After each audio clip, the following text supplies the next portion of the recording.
The apostolic legacy was birthed out of a need for us to know our heritage. For many of us, we don't know where our heritage or where our history came from.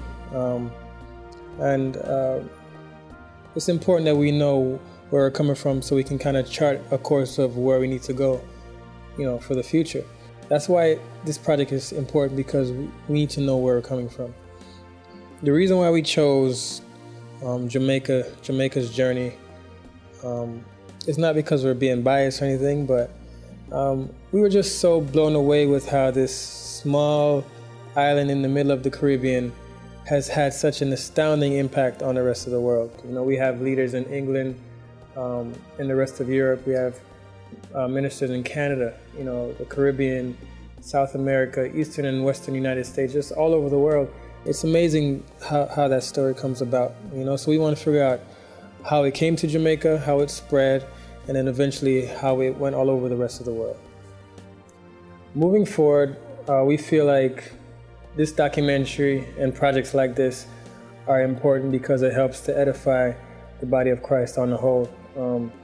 We feel that's very important, to have these kind of things that we can sit and watch and look at, and we can hand down from generation to generation, as a guide of what we stand for, why we stand for what we stand for, and the people who have really had a major impact on our lives as apostolics. Projects like this only help to unify us even more. It's not to say that we're not unified, but doing things like this just help to further, bridge the unity. It's great to take some time and look at how together as a church we have been able to move the apostolic legacy forward. Even though we're different organizations, different leaderships, different countries even, but together we have been somewhat successful at making sure that the message goes forward.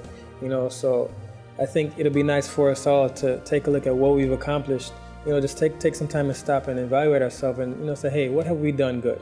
And then after we've done that, we kind of stop and say, what do we need to do now to make sure that we don't drop the ball, so that we continue to make sure that this message continues to go and the next generation has a clear vision of where they need to go. So I think, just seeing something like this, it's a powerful way of us seeing unity, And sometimes we don't see it because we're working in our own ways, and sometimes we don't really see the big picture. So that's really what it's about. As a young man growing up in church, I'm a third generation apostolic myself. And oftentimes I wonder why, some of my brothers and sisters just get up and pack up and just walk away from it all. They look at this message and the truth of this message has been proven to them time and time again. God has proven himself, but after all of that, they just kind of get up and say, what, I can't do it anymore. And then I kind of think about it and really realize that it's a difficult walk. It's not an easy walk. It takes a lot of sacrifice, a lot of dedication. And a lot of times it's not a simple thing to do. As a young person, you look at the world and the world just looks so exciting. And it's like, man, what am I doing? Why am I doing this? And sometimes we think it's just a way for our parents just to keep a rein on us or something, or like it's some kind of prison or something. But for me, it really hasn't been that. For me, it's been something rooted a lot deeper. And the reason why it's probably been rooted for me a lot deeper, granted I have my failures, but the reason why I've been able to live for God is because of some great men and some great men and some great women that have really, really poured into my life and have guided me and left some indelible imprints in my life, and that's really what has kept me grounded. And Lord knows it's challenging, but I still live for God because of some of these things that have been imparted into my life. I think the inspiration for this project, it just came from a need to have something that we can pass down to the next generation.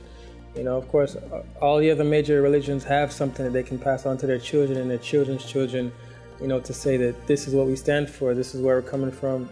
And we don't have that, and it would be sad for the day to come if God permits, and I have, let's say one of us, we have children, and they walk up to us and ask us, Mom, Dad, how did this come to us? How do we become apostolic? How did this message get to where I am. It'll be a shame for me to say, well, son, daughter, we don't know. We have no clue.